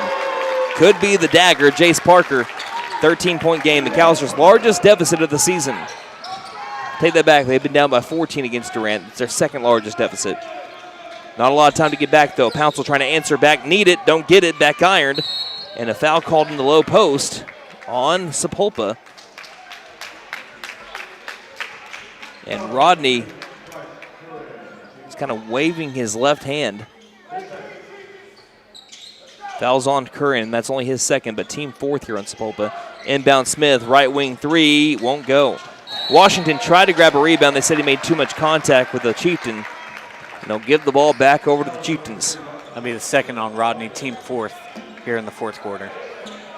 Every foul from here on out, we're getting free throws. Doesn't matter who it's on. Near sideline, towards the rim, spin move inside the paint. Meat guarded him well, but Dalen Williams, again, it's been the bench of Sapulpa. The bench between Williams and Spencer Friday have combined for 28 points for the Chieftains. They have been great. Long 3 by Brandon Smith. Got it! Needed something, and Brandon Smith gave him something. 64-52, the Buffs still down by 12, needing to make up points in a hurry. We'll take a 30-second break and return on KNED.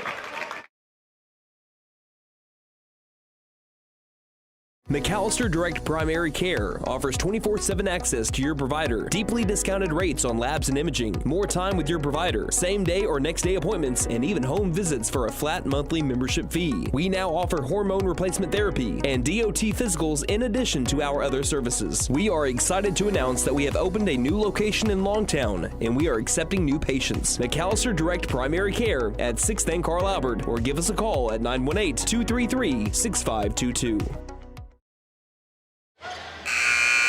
So McAllister's 3-ball really hasn't been there, other than half or the 3-point heave, prayer heaves. 2 out of their 5 made threes have been top of the key prayer heaves. Other than that, they've just made 3 out of their 11 3-pointers. Maybe they can change that there with a Brandon Smith 3-pointer. Driving in, Curran after Sapulpa gets out of the timeout. 64-52, McAllister down by 12 halfway through the fourth quarter. Curran guarded by Boyd to the near corner. Williams has had himself a game. Cross-court pass to the left wing. Parker hit a 3 earlier. Drives into the paint. 2-pointers up and good. McAllister cannot get a stop. Sapulpa 57% from the field. Great pass to Meat. Couldn't control the ball, and it's out of bounds. It was a great pass. Meat just couldn't handle it. What'd you say, Sapulpa shooting? Sorry, 1 second. That's unbelievable. Rodney grabbing that one out of thin air. Rodney with the 2. Can't get the shot to fall, but he gets 2 more free throws. But Rodney very obviously dealing with a left hand injury right now. It is his non-shooting hand. They're shooting 57% from the field. Last year they shot 43% against McAllister. I would kill for that right now. McAllister again in the bonus for the remainder of the game. 3:44 left in it. First free throw by Rodney's in and out. McAllister tonight has gone 11 of 22 from the free throw line. Even if they made the 11 that they've missed, they'd still be down by 3, but it would be a lot closer game. Rodney takes a deep breath. Bends the knees, shot is in the air, and it's good after it takes a Buffalo bounce off the glass. 13-point deficit. McAlester is hoping that that press will work here, but they have not been able to get Sapulpa so far. They have been, like I said, calm, cool, and collected. Kudos to them, but this time it's a near forced turnover. Brandon said he never touched the ball in the corner as Williams started to get in trouble there in the corner. Sapulpa inbound far sideline. Spencer Friday will do the duties. They'll get it into Barber. 3:38 left in the game and a 13-point deficit for McAlester.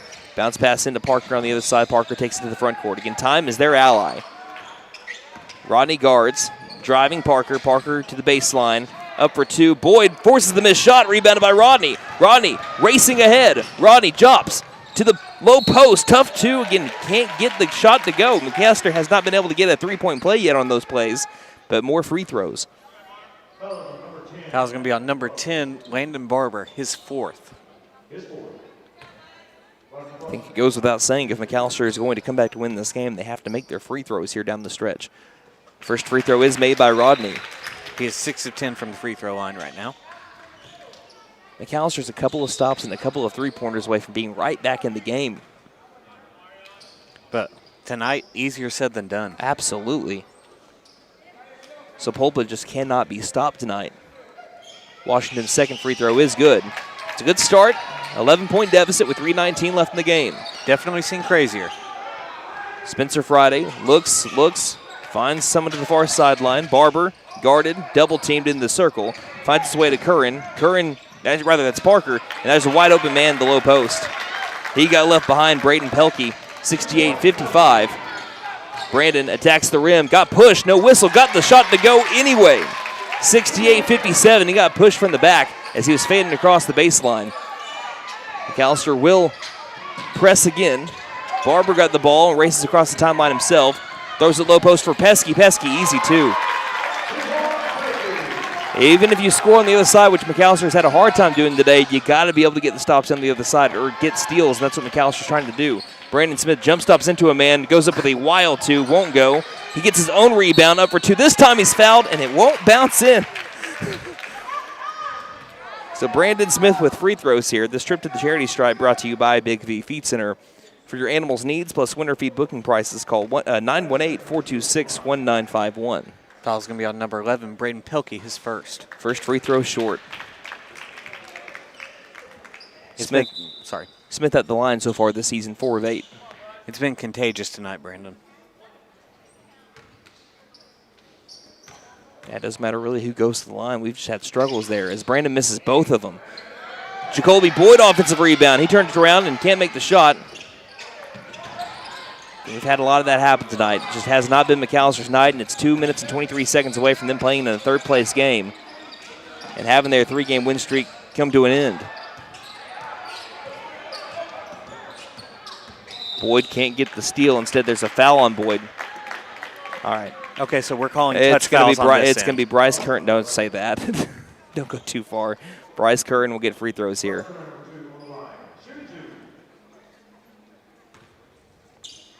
Also, McAllister needed to get Sapulpa into the bonus because if you're going to, McAllister can't get stops. That's quite simply what it comes down to, and that's all the credit in the world to the Sapulpa Chieftains. And they've been able to do it kind of handcuffed tonight because they haven't had Gunnar Goodnight. He's been in foul trouble all night, and McAllister has not been able to take advantage of it. They just simply have not. Both free throws made by Curran, and it's in large part thanks to Bryce Curran, thanks to Kyron Spencer Friday. The bench stepped up when they needed them, and McAllister has not been able to get their same output that they've been used to this season thus far. So there's a foul here, and we're going to have more free throws for McAllister. Another thing, Sapulpa, even though they've had their fair share of missed free throws, they're still 12 of 17. It's going to be the fourth on Ryland Watson. Again, I've mentioned Sapulpa's bench more than I mentioned their starters tonight, and that's other than Bryce Curran. Patton's first free throw is good. Still a 14-point game. Coach Dawkins is going to want a timeout after this shot if it goes. Patton's free throw, it does not go. Rebounded by Pouncil. Pouncil's two won't go. Bounced around, grabbed by Sapulpa. I would love to see the shot chart for McAlester tonight, just how many missed shots have been able to have contested down the paint. And a great move by Pesky right past the Buffalo. Coach Dawkins will call a timeout. And I think that's going to be it. I think the time has run out on McAlester right now. I don't see a timeout. I just see a substitution here. And now a timeout called by Coach Dawkins. 1:48 left in the game. And McAllister's down to, like Creed, one last breath. 74-58 the score. We'll take a timeout and be back here on KNED. This December, it's time to trade in and trade up at Fenton Nissan of McAlester. Trade in and drive home in a brand new Nissan with more tech, more comfort, and more holiday cheer. Whether it's a rugged Frontier, a family-ready Rogue, or a stylish Sentra, we'll help you trade in and trade up to something that makes every drive feel like Christmas morning. So trade in, trade up. Your sleigh just got an upgrade only at Fenton Nissan of McAlester. And don't forget to tell them Morgan sent ya. Fenton Nissan is your best deal dealer. Shop us online now at fentonnissan.com. Since 1952, W.E. Alford Propane has been your source for propane and petroleum products, both residential and commercial. W.E. Alford Propane serves eastern and southeastern Oklahoma, with locations in the Eufaula area, McAlester, Shakota, Wilburton, Hartshorn, and Muskogee, just to name a few. If you need propane or petroleum products, there's only one number to call, 918-423-3121. Call today. W.E. Alford Propane, serving the area for 70 years. Sapulpa was about 10 seconds away from playing in the consolation bracket, and now looks like they're well on their way to playing in the championship game for a second year in a row. Again, they had to have a near buzzer beater to win last night against Sequoyah. It tells you how fast things can change. Sequoyah was going that close to playing in the third-place game against McAlester, or rather a semifinal game, as here's an open shot made by Pesky. Right off the inbound. And you just got to live to play another day. I know that McAlester is not going to come back in this one. Angle right three is going to be too strong by Washington. That's all she wrote. I know that McAllister's trying and trying, but Sapulpa has had the perfect game plan to beat McAlester tonight. They've executed it to near perfection. Here's a right wing three that's in the air. That won't go. Long rebound saved. Straight to Curran, but it got poked loose. Smith ahead to Moscato. Moscato to the low post. Too strong on the shot, but he's fouled because of it. And Ty Moscato to the free throw line. And Sapulpa was on the ropes, too. Sapulpa was on the ropes at the end of the first quarter. And then they went on the run to get them back in the game, and not just get back in the game, take the lead, and they did not relinquish it from there. 16-0 run from the first to the second quarter. And they lead by 18 right now.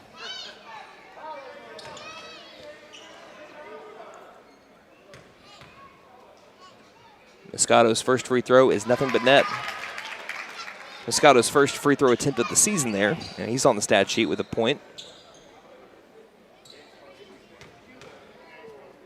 Second free throw is no good. McAlester splits the trip at the line. Smith trying to get the steal.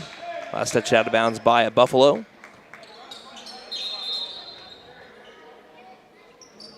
McAlester 16 of 31 from the free throw line. They've had their chances. They've had plenty of chances at the free throw line, but they have missed 15 free throws, right? 15 free throws. Yes. In a game where you're down by 17, missing 15 free throws will kill you. Pesky coming open, tried to have the dunk. Boyd closed in quickly, but fouled Pesky in the process. At some point, you've got to stop pressing. Sapulpa has had little to no trouble with the press at all tonight. It's Boyd's second. And it's led to open guys down the floor. First free throw by Pesky's a line drive free throw that sails through. So McAlester is about to empty the bench. They're going to be playing in the third place game tomorrow. And that'll be against Muldrow, and that'll be at 5:30 p.m. So our games tomorrow will be McAlester Lady Buffaloes against Alma in the Consolation Championship game. That'll be at 1. And then the McAlester boys team will play in the third place game against Muldrow. That game's set for 5:30. Second free throw rims out. Nearly a brand new 5 in the game for McAlester. 1 minute left. Bounce pass, Pickens, out to Patton. Top of the key, 3 is good. Painted it gold. Case Patton's got 6. The only reason why I'm chuckling a little bit there is because once the game is effectively over, McAlester makes that three-pointer that they've been needing. Patton gets a steal. Patton down the floor, 36 seconds left. Patton stops right wing, jump stops to the corner. With a pass over to Andrew Cross, getting his first minutes of the varsity season. Inside Patton, feeds to Pickens. Pickens picks up the ball, low post to Meat. Meat turned around, jump shot. His first 2 points of his varsity career. Makes it 77-64. 16 seconds left in the game. Pass to the half-court line. Sapulpa left wing, three-pointer in the air. That one's down the chute. They have been unstoppable from the field. 5 seconds left, 80-64. Patton, 2 seconds. Three-pointer will count if it goes. It does not go, and that is the ball game. The Sapulpa Chieftains advance the championship game for the second year in a row with a defeat of the McAlester Buffaloes for the second year in a row. 80-64 the final score. A 16-point win over the McAlester Buffaloes. And what was their bench that fueled them to that win? Again, with the starters getting into some foul trouble, Bryce Curran along with Kyron Spencer Friday, and also some Dalen Williams in there as well, with an excellent performance against McAlester to give them their first loss of the season. The Buffaloes dropped to 3-1, and they will be playing again in the third-place game of the Sequoyah Invitational against Muldrow tomorrow at 5:30. We'll take a break and recap everything when we return. You're listening to McAlester Basketball on KNED. Game day is more than just sports. It's about community. That's why the Bank NA is proud to support our hometown team. Just like our athletes, we're rooted right here, working hard for every win. When you bank local with the Bank NA, your money stays local, fueling small businesses, helping families buy homes, and building a stronger community. So whether it's on the court, the field, or in your financial future, we're in this together. The Bank NA. Strong, secure, and ready to loan. Member FDIC, Equal Housing Lender. Stipe Law Firm, your first call when the unthinkable strikes for over 80 years. We focus on wrongful death, personal injury, truck and oil field accidents, insurance bad faith, probate, end-of-life preparation, and Social Security disability claims. We are here to advocate for you in all of your legal needs. We are a full-service law firm with over a century of experience representing Oklahomans across the state professionally and discreetly. We win our cases in courtrooms, not on social media. Call today, 918-423-0421, or go online to stipelaw.com. At Vigorous Power Sports, we ride what we sell, so we know what works. U-Force U10 XL Pro Highland, sealed cab with HVAC, ride sync, and a power dump box. Year-round ready C-Force 950 Sport, V-Twin Muscle Sport Suspension, carves hard, lands soft. C-Force 1000 Overland, top-tier fit finish and firepower in a quad. Count on us for parts and service long after the sale. CF Moto, experience more. Vigorous Power Sports, 1904 South Main, 918-423-3306. Motorcycles and off-road vehicles can be dangerous to operate. Review all safety information before operating. Wear your safety gear and never operate a CF Moto vehicle under the influence. Visit cfmotousa.com for complete training and safety guidelines.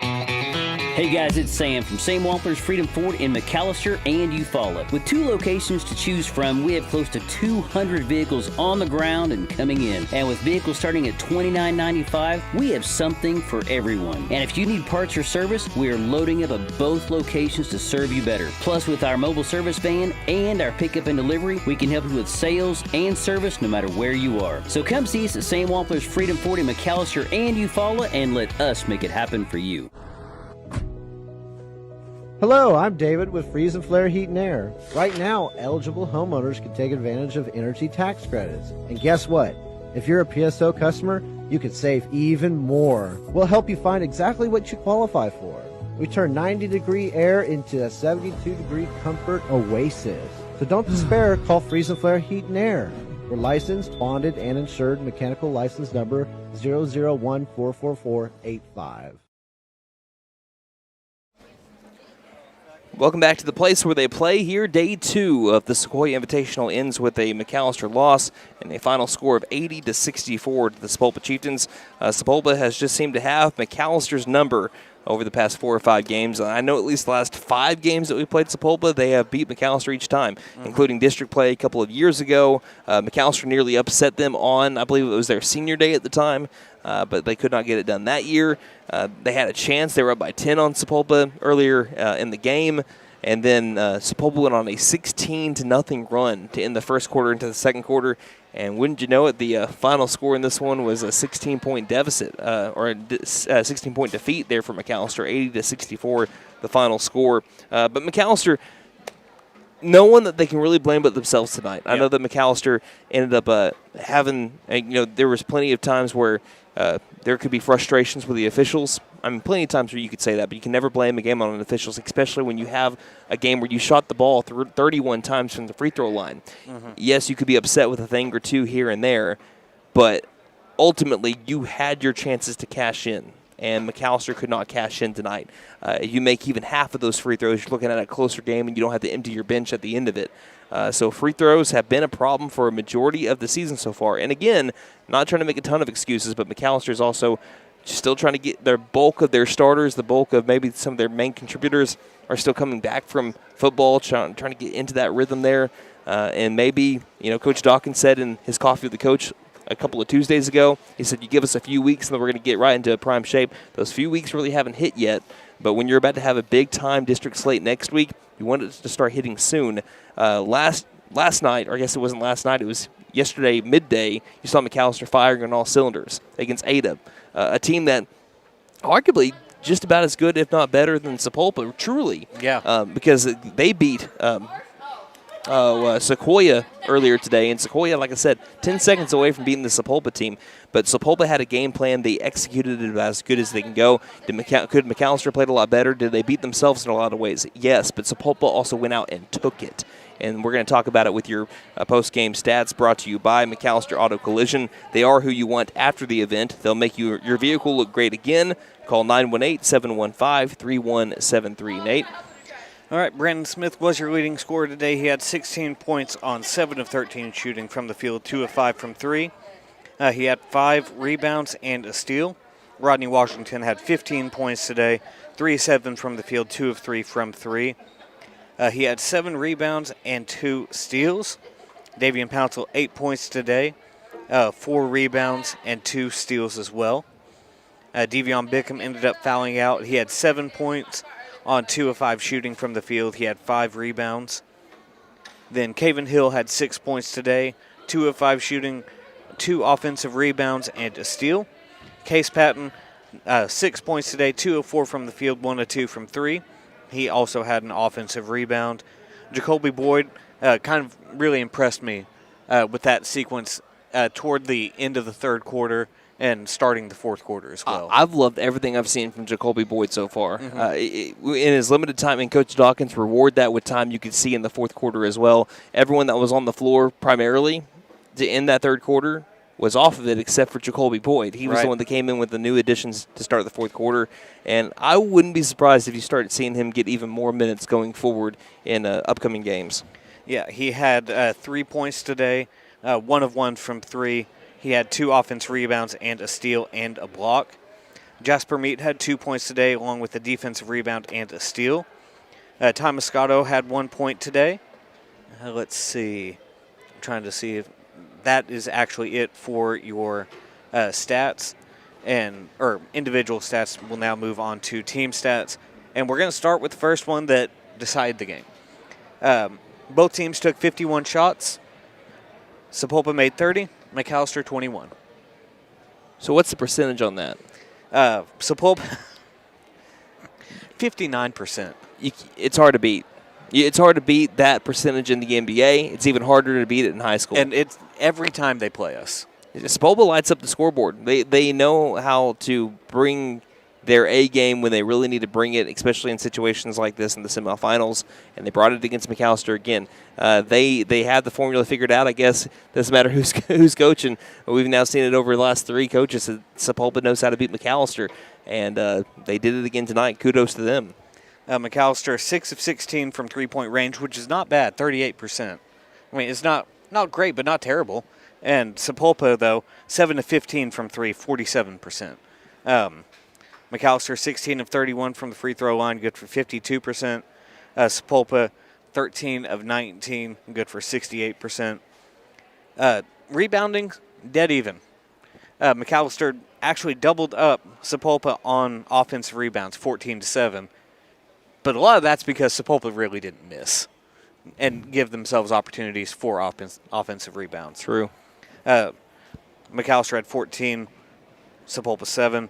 Sapulpa had 20 defensive rebounds to McAlster's 13.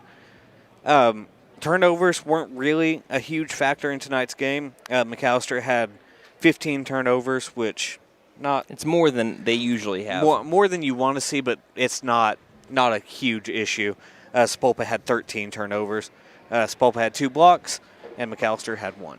So what it comes down to today is, again, Sapulpa was making the shots, but also they put themselves in great position to make those shots. Yeah. Again, their bench, what was so impressive for me for Sapulpa, and this is what I hope that any Sapulpa fans that may be still listening right now or listened to earlier in the broadcast knows that I was so impressed on how first-year head coach for Sapulpa, Chris Wallace, was able to use his bench to overcome Gunnar Goodnight not being in the game really at all in the second half.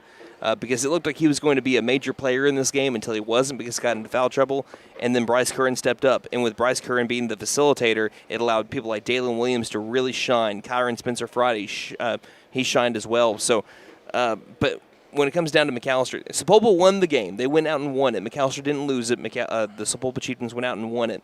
But when you lost a game by 16, but you missed 15 free throws, when it comes down to that, obviously you don't want to take your free throws as lax, but at the same time, to go to the next day, you can't think about those free throws missed either. We can talk about it right now, but as soon as we are done and this broadcast comes to an end, out of your mind. Because if that's the entire time that you're thinking about it at the free throw line, that, hey, I missed a bunch of free throws yesterday, you're going to miss more free throws. Yep. So get it out of your mind. Let your natural instincts take over and go back to making your free throws like we did yesterday when we had a pretty good field goal percentage, 87% from the free throw line, not field goal, free throw line percentage yesterday against Ada. I like to see that come back.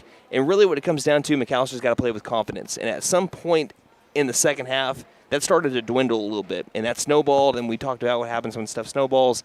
It leads to more and more and more. Start playing more out of rhythm. Sapulpa always looked calm, cool, and collected. They looked like a veteran team, and they have some veteran guys on it, including Goodnight, including Tyler Morgan, who started today, including Pelkey, who nearly had a big two-handed dunk as well, and Demaria McKinney. They've got some veteran presence on here. McAlester doesn't have a senior on their team, but they have had some experience playing. But Sapulpa, kudos to them being able to handle in the face of pressure and win the game, and McAlester has to put this one in the rear view and get ready for a third-place game against Muldrow tomorrow. Any final thoughts that you have, Nate? And I kind of gave mine. You can give yours, and we'll wrap it up. That's all I got. I'll thank our sponsors. We had Sam Wampler's Freedom Ford, Freeze and Flare Heat and Air, Buck Wilson Frame and Body Shop, McAlester Direct Primary Care, Vinton Nissan McAlester, W. Alfred Propane, The Bank N.A., Stipe Law Firm, and Vickers Power Sports. And a big thank you to our board operator, Austin Wheat, for his work tonight, and thank you, the listener, for spending your Friday night with us as well. One final time from Day 2 of the 2025 Sequoyah Invitational at the place where they play in Tahlequah, Oklahoma. It was the Sapulpa Chieftains 80 and your McAlester Buffaloes 64. Until tomorrow when McAlester wraps up the tournament, on behalf of Nate Brown and myself, this is Brandon Green saying, don't just have a great night, have a Buffalo night, everybody. Night-night, Harper.